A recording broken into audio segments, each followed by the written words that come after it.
Hello guys, स्वागत है आप लोगों को क्लास 12 मैथ्स 10 क्वेश्चन रोज के 10 कदम सीरीज का पार्ट 5 में। तो चलिए देखते हैं फटाफट से क्वेश्चन नंबर 1।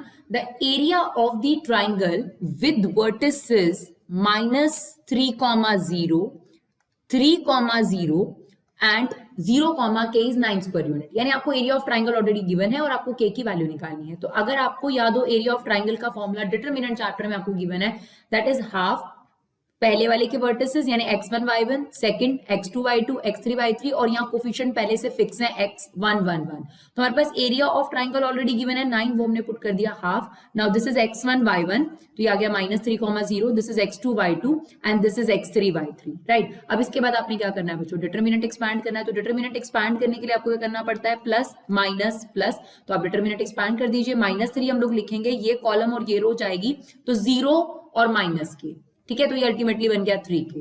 ये वाला तो खैर 0 ही कोफिशिएंट है तो इसको एक्सपैंड करने की जरूरत नहीं है ना। 1 के रिस्पेक्ट में आप एक्सपैंड करेंगे तो 3k - 0। तो ये अब यहाँ मॉडुलस लगा हुआ याद रखिएगा, और जो ये हाफ था इसे हमने क्रॉस मल्टीप्लाई कर दिया 18। जब भी मॉडुलस हटाया जाता है तो सामने वाले पर क्या लग जाता है, प्लस माइनस। तो हमारे पास k की वैल्यू कितनी आ जाएगी अगर हम इसको डिवाइड करें, तो इट्स अ +-3, यानी ऑप्शन बी यहाँ पर करेक्ट है। आई होप मेरे बच्चों का आंसर भी करेक्ट रहा होगा ये वाला। चलिए देखते हैं नेक्स्ट क्वेश्चन। तो यहाँ पर जो लोग रोज के क्वेश्चंस कर रहे हैं हमारे साथ, हम लोग कम्युनिटी पोस्ट डाल देते हैं, उसके बाद जो लोग क्वेश्चन चेक करने आते हैं वो लोग बहुत अच्छे तरीके से प्रैक्टिस हो जाएगी उन लोगों की। हमारी पूरी उम्मीद है जिन लोगों ने अभी तक स्टार्ट नहीं करा है वो भी अब लोग स्टार्ट कर देंगे, और 10 क्वेश्चन रोज के 15 मिनट, ज्यादा देर नहीं लगेगी बच्चों। आपने अगर पीछे छोड़ दिया तो वो पुराना वाला भी आप फटाफट से कवर अप कर सकते हैं। पहले जो अब आप आज ज्वाइन करते हैं तो आज वाली जो 10 की सीरीज है वो आप कंप्लीट करके पीछे वाला फिर स्टार्ट कर सकते हैं। तो चलिए क्वेश्चन नंबर 2 देखते हैं। For which value of A equation, आपके पास 3 इक्वेशंस गिवन है, doesn't have a unique solution. देखिए किसी भी सिस्टम ऑफ इक्वेशन के 3 टाइप के सॉल्यूशन होते हैं। या तो उसका यूनिक सॉल्यूशन होता है, यूनिक सॉल्यूशन का मतलब होता है एक्स वाई जेड की वैल्यू निकलेगी, और बाकी 2 टाइप के सॉल्यूशन होते हैं, मैनी सॉल्यूशन और नो सॉल्यूशन। तो हमें पता है कि हमने डिटरमिनेंट चैप्टर में पढ़ा है कि अगर ए इनवर्स एग्जिस्ट करेगा तभी एक्स वाई जेड की वैल्यू निकलेगी, और ए इनवर्स तभी एग्जिस्ट करता है जब डिटरमिनेंट 0 के इक्वल ना हो। और बाकी की दोनों सिचुएशन में यानी मैनी सॉल्यूशन और नो सॉल्यूशन के केस में आपका डिटरमिनेंट किसके इक्वल होता है, 0 के इक्वल होता है। यानी आपको क्या बोल रहा था, ये doesn't have a unique solution, मतलब उसको ये वाला आंसर नहीं चाहिए। तो अगर यूनिक सॉल्यूशन नहीं आना चाहिए तो इसका मतलब ए इनवर्स एग्जिस्ट नहीं करेगा, और उसके लिए ये जरूरी होता है कि डिटरमिनेंट 0 आ जाए। तो इनडायरेक्टली उसने ये बोला है कि सिस्टम ऑफ इक्वेशन का डिटरमिनेंट 0 है। तो अगर डिटरमिनेंट 0 है तो बस उसी से हमारी वैल्यू निकल जाएगी। अब आप डिटरमिनेंट को 0 रखिए, कोफिशिएंट क्या है x का, 1 1 1, तो यह गया 1 1 1। सेकंड है 4a - तो हमने सेकंड लाइन के कोफिशिएंट यहाँ पे पुट कर दिए। थर्ड लाइन के हैं 3 2 -4, वो हमने पुट कर दिए। उसके बाद आपने क्या करना है बच्चों, एक्सपैंड करना है। तो 1 ये रो और ये कॉलम अगर आप हाइड कर देंगे तो क्या आ जाएगा, -4a और +2a, क्योंकि बीच में ऑलरेडी माइनस होता है तो ये माइनस माइनस प्लस हो जाएगा, राइट। सिमिलरली अब आपने ये 1 रखा, माइनस कोफिशिएंट पहले से है, ये वाला कॉलम और ये रो हाइड करेंगे तो -16, और ऑलरेडी बीच में माइनस होता है, ये -3 है तो ये +3 हो जाएगा आपके पास, राइट। सिमिलरली 1 के अलॉन्ग में एक्सपैंड करेंगे तो ये हो जाएगा 8 - 3, और इक्वल टू 0 हमें दे रखा है। तो सॉल्व करके ये हमारे पास -8a + 24 = 0, यानी a की वैल्यू कितनी आ गई, 3। तो ऑप्शन यहाँ पर हमारा कौन सा करेक्ट है, ऑप्शन ए। तो आई होप ये वाला क्वेश्चन भी मेरे बच्चों का ठीक रहा हो, इसमें कोई दिक्कत ना रही हो। चलिए देखते हैं क्वेश्चन नंबर 3। क्वेश्चन नंबर 3 पूरी तरीके से एनसीईआरटी का है। क्वेश्चन नंबर 4 भी एनसीईआरटी का है। अगर आप देखेंगे, अगर आपने एनसीईआरटी अच्छे तरीके से करी है तो आपको पूरे अच्छे तरीके से याद आएगा एग्जैक्ट क्वेश्चन ये एनसीईआरटी का है। तो आपको पेरीमेट्रिक फॉर्म दे रखी है बच्चों, इसे पेरीमेट्रिक फॉर्म कहते हैं जब एक्स और वाई अलग अलग दिया होता है। तो एक्स और वाई अलग अलग दे रखा है और हमें कहता है dy/dx निकालिए। तो dy/dx कैसे निकलता है, it's dy/dt upon dx/dt, right. अब आपने इससे dy/dt निकालना है, तो a एज इट इज, 1 का डेरिवेटिव 0, cos t का derivative -sin t, minus minus plus हो गया, ये आ गया आपके पास sin t, तो ये आ गया dy/dt। Now a as it is, t का डेरिवेटिव 1, sin t का डेरिवेटिव cos t, ये आपके पास dy/dt अपॉन dx/dt हमने डायरेक्ट रखा है ताकि हमारा टाइम कम लगे। a से कट गया, अगर आप अपनी ऑप्शन चेक करेंगे तो उसमें किसी में भी एंगल टी नहीं है, सब में एंगल t/2 है, यानी आपको हाफ एंगल फॉर्मूला लगाना पड़ेगा। तो साइन थीटा का हाफ एंगल फॉर्मूला क्या होता है बच्चों, 2 sin θ/2 अपॉन cos θ/2। तो बस वही फॉर्मूला हमने लगाया, साइन टी को हमने लिख दिया 2 sin t/2 cos t/2। Similarly ये तो मेरा गोल्डन फॉर्मूला है, जो लोग हमारी 11th और 12th की मैथ से जुड़े हुए हैं उनको पता है कि जहां पर भी 1 माइनस कॉस टी या 1 प्लस कॉस टी नजर आता है वहां पर हम ये गोल्डन फॉर्मूला लगा देते हैं। तो 1 माइनस कॉस टी किसके इक्वल होता है, 2 sin स्क्वायर θ/2। नाउ 2 से 2 कट गया, ये sin स्क्वायर t/2 और ये sin, तो ये पावर से किसको कट कर देंगे। Now cos t/2 upon sin t/2 is cot t/2, that means option C is the correct answer, right. चलिए देखते हैं question number 4, that's also very easy और एनसीईआरटी बेस्ड है। चलिए देखिए, अब आपके पास सेक्शन क्वेश्चन नंबर 4 में आपके पास दे रखा है ये फंक्शन है और आपको इसका सेकंड डेरिवेटिव निकालना है और आंसर आपके पास देखिए ऑप्शन जिस तरीके से है उसी तरीके का आपका आंसर होना चाहिए। तो सबसे पहले हमने फंक्शन लिया और फंक्शन का डेरिवेटिव लेते हैं। ए तो कांस्टेंट है बच्चों, तो ए एज इट इज। ई की पावर 5x का डेरिवेटिव क्या होगा, ई की पावर 5x, फिर 5x का दोबारा लेंगे तो 5 आ जाएगा, राइट।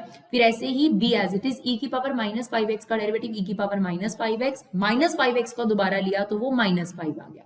ये आपका आ गया फर्स्ट डेरिवेटिव। अब इसी का दोबारा डेरिवेटिव लेंगे।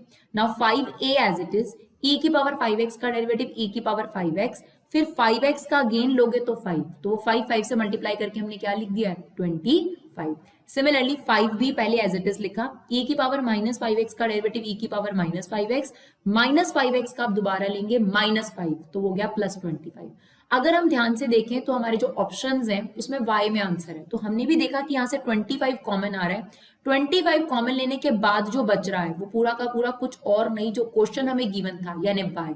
तो हमारा आंसर क्या बच रहा है, देखिए अगर आप 25 कॉमन ले लेंगे तो e की पावर 5x और b e की power -5x which is nothing but your y, तो हमारा आंसर कितना आ गया, 25y, यानी हमारा ऑप्शन यहाँ पर ए करेक्ट है। क्लियर। चलिए देखते हैं क्वेश्चन नंबर 15। अब देखिए आपको दे रखा है ये फंक्शन है x tan इनवर्स x और आपसे कहता है f'1 निकालना है आपको। बहुत आसान है, सबसे पहले इसका डेरिवेटिव ले लेते हैं। प्रोडक्ट रूल लगेगा यहाँ पर, x का derivative 1 tan inverse x as it is, x as it is, tan inverse x का डेरिवेटिव 1/1 प्लस x²। अब हमें निकालना है f'(x1), यानी हम x की जगह क्या रिप्लेस कर देंगे, 1। तो x की जगह हमने 1 रिप्लेस कर दिया बच्चों, ये 1 हो गया, ये 1/2 हो गया।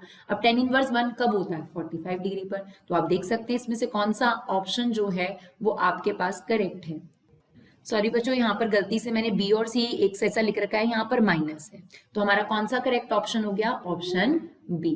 चलिए देखते हैं बाकी के 5 क्वेश्चंस भी फटाफट, ताकि आप लोगों का समय भी कम लगे और आप लोग ज्यादा से ज्यादा पढ़ाई भी कर सकें। यही हमारा पर्पस है, कम टाइम में कंसेप्ट ज्यादा। तो चलिए आगे क्वेश्चन देखते हैं। चलिए बच्चों 6th क्वेश्चन में क्या कहता है, if x plus y is equal to k is a normal, यानी आपको नॉर्मल की इक्वेशन दे रखी है to the curve, then k की वैल्यू इसमें से क्या होगी। ठीक है, तो सबसे पहले आप एक काम करिए, यहां से भी नॉर्मल की स्लोप निकाल लेते हैं, यहां से भी स्लोप निकालेंगे नॉर्मल की और दोनों को इक्वेट कर देंगे। तो सबसे पहले देखिए, लाइन से अगर नॉर्मल की स्लोप निकालनी है तो क्या फॉर्मूला होता है, -a/b। कोई भी लाइन स्टैंडर्ड फॉर्म में इस फॉर्म में होती है, a plus b y plus c is equal to 0। तो a यहाँ पर है 1 और b भी कितना है 1, तो स्लोप का फॉर्मूला -a/b, तो आ जाएगा -1। ये जो स्लोप आई है ये किसकी आई है, इस लाइन की, और ये कौन है, नॉर्मल। चलो अब कर्व से निकालते हैं, पहले टेंजेंट की स्लोप आएगी, तो y का डेरिवेटिव 2y, y का गेन लेंगे dy/dx, इट्स 12। नाउ dy/dx ये डिवाइड हो गया, 12 डिवाइड बाय 2y करोगे तो ये 6/y बचा। लेकिन जो ये स्लोप है ये है टेंजेंट की स्लोप। हमारे पास यहाँ क्वेश्चन में क्या है, नॉर्मल की स्लोप। तो नॉर्मल की स्लोप निकाल लेते हैं, इसका रेसिप्रोकल और साइन चेंज। तो हमने इसका रेसिप्रोकल कर दिया, साथ के साथ साइन चेंज कर दिया। नाउ ये भी नॉर्मल की स्लोप है, ये भी नॉर्मल की स्लोप है, दोनों को हमने क्या कर दिया, इक्वेट। तो हमारे पास y की वैल्यू आ गई 6। एक बार आपके पास y आ जाए तो उस y को आप यहाँ पुट कर दीजिए, 36 डिवाइडेड बाय 12, तो x की वैल्यू कितनी आ गई, 3। नाउ हमारे पास इक्वेशन है ना, x plus y is equal to k, तो y की जगह और x की जगह उसकी वैल्यू पुट कर दीजिए, k की वैल्यू कितनी आ जाएगी, 9, यानी हमारा ऑप्शन बी यहाँ पर करेक्ट है, राइट। चलिए देखते हैं क्वेश्चन नंबर 7। हमें ये फंक्शन दे रखा है और हमसे पूछा है किस इंटरवल पर ये फंक्शन इंक्रीजिंग होगा। तो हमें क्या करना होता है, सबसे पहले इंक्रीजिंग, डिक्रीजिंग, मैक्सिमा, मिनिमा, इन सब में डेरिवेटिव तो लेना ही लेना है। तो हमने यहाँ प्रोडक्ट रूल लगाया, x² का डेरिवेटिव 2x, e की पावर -x as it is, x² as it is, e की पावर -x का डेरिवेटिव e की पावर -x, फिर माइनस एक्स का दोबारा लेंगे तो -1, इसमें से क्या कॉमन है, e की पावर -x कॉमन है, ये रह गया। अब हम फर्स्ट डेरिवेटिव को किसके इक्वल रखते हैं, 0 के, तो इसे भी हमने 0 के इक्वल रखा, तो ये अलग से 0 के इक्वल और ये अलग से 0 के इक्वल। जब आप इसे 0 के इक्वल रखेंगे तो इसे लिखा जाता है नॉट इक्वल टू 0, क्योंकि बच्चों e की पावर -x कभी भी 0 नहीं आएगी। इवन आप e की पावर 0 भी रखोगे तो भी वो 1 होता है, 0 नहीं होता, यानी x की ऐसी कोई पावर हो ही नहीं सकती कि e की पावर समथिंग कैन बी 0, तो ये तो कैंसिल हो गया, इससे तो कुछ भी x नहीं निकलेगा। Now the second part is 2x - x² is equal to 0, इसमें से हमने x कॉमन लिया, 2 - x इज इक्वल टू 0, इसे 0 के इक्वल रखेंगे तो एक x की वैल्यू 0 आ गई, और इसे 0 के इक्वल रखा तो x की वैल्यू 2 आ गई। उसके बाद हम क्या बनाते हैं, नंबर लाइन बनाते हैं, तो हमने यहाँ पे नंबर लाइन बनाई -इंफिनिटी से इंफिनिटी, और उसके बीच में कौन से नंबर हैं, 0 और 2, तो एक इंटरवल हमारे पास बन गया -इंफिनिटी से 0, एक 0 से 2 और एक 2 से इंफिनिटी।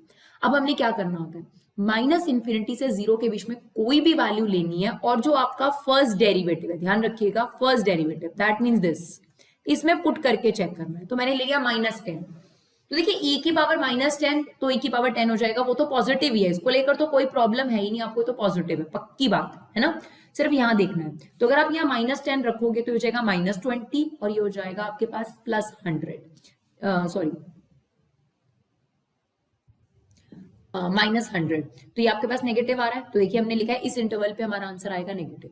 फिर 0 से 2 के बीच में कोई भी नंबर ले लीजिए, फॉर एग्जांपल 1, तो यहाँ पे 1 भी रख सकते हैं, 0 से 2 के बीच में तो 1 रख लीजिए, अगर 1 रखोगे तो 2 - 1, नाउ 2 - 1 इज पॉजिटिव डेफिनेटली, और ये तो खैर पॉजिटिव ही है, तो हमारा 0 से 2 पर आपके पास, और हमसे पूछा भी क्या था, इंक्रीजिंग कहाँ पर है, तो इस पर 0 से 2 पर आपका क्या है, ये फंक्शन इंक्रीजिंग, यानी हमारा आंसर क्या हो गया, 0,2। 2 से इंफिनिटी में भी कोई नंबर ले लीजिए, फॉर एग्जांपल 10 पुट करके देख लीजिए, ये आंसर क्या आएगा आपके पास, नेगेटिव आएगा, तो इसका मतलब इंक्रीजिंग किस पर है, 0 से 2 पर। चलिए देखते हैं question number 8, if x is real minimum value निकालनी है। देखिए ये बहुत ध्यान देना है, आपसे मिनिमम पॉइंट पूछा या वैल्यू पूछी है, वैल्यू पूछी है तो y पूछा है आपसे, राइट, तो मैक्सिमम मिनिमम में भी आपको ये करना होता है, फर्स्ट डेरिवेटिव लेना है, तो फंक्शन का डेरिवेटिव ले लीजिए, x² का डेरिवेटिव 2x, -8x का डेरिवेटिव -8, इसे 0 के इक्वल रखेंगे तो x की वैल्यू आ गई, राइट। अब सेकंड डेरिवेटिव लीजिए, देखिए ये आपका फर्स्ट डेरिवेटिव है, इसी का सेकंड डेरिवेटिव लिया हमने, तो ये आ गया 2।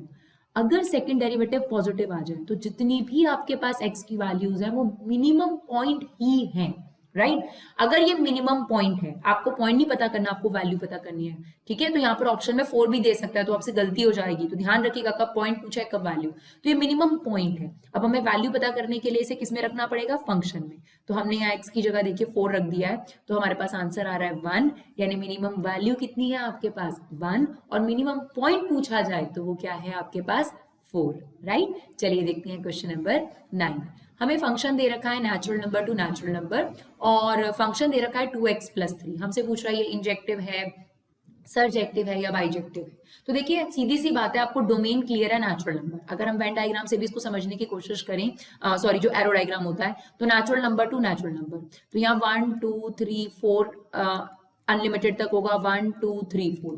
अगर आप यहाँ x की वैल्यू 1 पुट कर रहे हैं तो ये कनेक्ट कर रहा है 5 के साथ सीधा, राइट। अगर हम 2 पुट कर रहे हैं तो ये कनेक्ट कर रहा है 7 के साथ। तो इतना तो पक्का है कि अगर आपने डोमेन अलग रखी है तो रेंज अलग आ रही है, तो ये 1 1 तो है, पक्की बात है, ये 1 1 तो है, यानी इंजेक्टिव तो ये है, लेकिन बच्चों ये सर्जेक्टिव नहीं है। क्यों? बहुत सारे एलिमेंट, आप देखिए सबसे पहले तो फर्स्ट ही छूट गया, यहाँ पर 2 भी छूट गया, 3 भी छूट गया। हमें पता है सर्जेक्टिव होने के लिए क्या जरूरी है, जितनी भी आपको ये कोडोमेन दे रखी है सब यूज होनी चाहिए, पर हमने खुद देखा 1 2 3 4 सीधा छूटकर हमारा आंसर क्या आ रहा है 5, यानी बहुत सारी वैल्यूज इसमें से छूट रही हैं, तो ये सर्जेक्टिव नहीं है। इसका मतलब ये फंक्शन बाइजेक्टिव भी नहीं है, सर्जेक्टिव भी नहीं है, यानी ये फंक्शन आपके पास इंजेक्टिव जरूर है। तो option A is the correct option. Question number 10 थोड़ा सा अलग है और इसमें हम आपको ट्रिक सिखाएंगे, तो वो ट्रिक आप देखिएगा। आपको दे रखा है एक सेट है जिसमें एलिमेंट है 4 6 8, मतलब 3 एलिमेंट है, और आपको निकालना है कि इसके कितने रिफ्लेक्सिव रिलेशंस बन सकते हैं। एक तरीका तो ये है कि हम एक एक करके रिफ्लेक्सिव रिलेशन बनाना शुरू करें, दूसरा तरीका ये हम शॉर्टकट करें, क्योंकि हमारे पास टाइम कम होता है तो हम ऑब्वियसली शॉर्टकट ट्रिक्स के बारे में जानना चाहेंगे। और हर वीडियो में आप देखेंगे जो हम 10 क्वेश्चंस करा रहे हैं आपको, हर क्वेश्चन में 10 क्वेश्चन में आपको एक ट्रिक जरूर सिखा रहे हैं। अदरवाइज आप शॉर्ट ट्रिक वीडियोस हमारी अपलोडेड है, प्लेलिस्ट में जाइए, पूरी प्लेलिस्ट है आपके पास, मैट्रिसेस की, डिटरमिनेंट की, डिफरेंशिएशन की, कॉन्टिन्यूटी की, लिमिट्स की, हर एक की हमने शॉर्ट ट्रिक डाली है, वो आपके लिए डेफिनेटली यूजफुल रहेगी एमसीक्यूज में खास तौर पर। तो क्वेश्चन नंबर 10 में आपसे कहता है कि नंबर ऑफ रिफ्लेक्सिव रिलेशन, हमें पता है रिफ्लेक्सिव रिलेशन क्या होता है, जैसे 4 4 4 6 6 8 8 वाले जो रिलेशन होते हैं वो रिफ्लेक्सिव रिलेशन होते हैं। तो सीधा सा फॉर्मूला है 2n square minus n। Now n कितने होंगे, नंबर ऑफ एलिमेंट्स, तो नंबर ऑफ एलिमेंट है 3, तो n स्क्वायर माइनस n कितना बनेगा, it's 3 square minus 3 that is 6, तो 2 की पावर 6, यानी हमारे पास ऐसे कितने रिफ्लेक्सिव रिलेशन बन सकते हैं, सोचकर भी हैरानी होती है अगर आप बनाने बैठ जाते 64 ऐसे रिफ्लेक्सिव रिलेशन इस सेट से बनाए जा सकते हैं। तो इट्स वेरी कॉम्प्लिकेटेड टास्क है, हम 64 सेट देखने बैठते तो हमारे पास शॉर्टकट ट्रिक ही ज्यादा बेस्ट है। तो 64 ऐसे रिफ्लेक्सिव रिलेशन यहाँ पर बनाए जा सकते हैं। आई होप आपको जो ये सीरीज है वो बहुत यूजफुल लग रही हो। 15 मिनट ज्यादा देर नहीं होती बच्चों, 15 मिनट आप बड़े आराम से दे सकते हैं। इतनी देर में तो आप कुछ भी गेम वेम भी खेल लेते हैं, तो 15 मिनट बहुत बड़ी बात नहीं है जिसमें हम आपको 10 क्वेश्चन करके दिखाते हैं। पूरी उम्मीद है कि बहुत सारे बच्चे वो क्वेश्चंस ऑलरेडी ट्राई करके आते हैं और यहाँ पर सिर्फ और सिर्फ अपनी प्रॉब्लम लेने आते हैं। अगर आपको ये वीडियो यूजफुल लगे तो प्लीज अपना कीमती समय निकालकर इन्हें एक शेयर जरूर करिए, हमारे चैनल को सपोर्ट करिए। Thank you so much guys for love and support, keep supporting work math.